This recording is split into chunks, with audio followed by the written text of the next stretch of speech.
Hi friends, welcome to Mala's life style. இன்றைக்கி எங்கள் வீட்டில் என்ன லஞ்சுன்னு பார்க்கலாம்.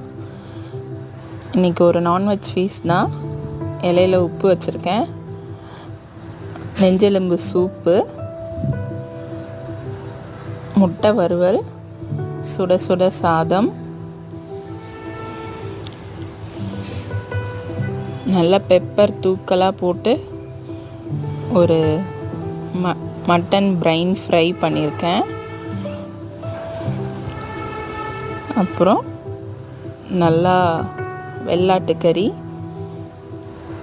குழம்பு, மிளகு இடித்து போட்டு ரசம், ஒரு சர்பத், நன்னாரி சர்பத். இதுதான் எங்கள் வீட்டில் லன்ச். உங்கள் வீட்டில் என்ன லன்ச்சுன்னு கமெண்ட் பண்ணுங்கள். மறக்காமல் மாலாஸ் லைஃப் ஸ்டைலை சப்ஸ்கிரைப்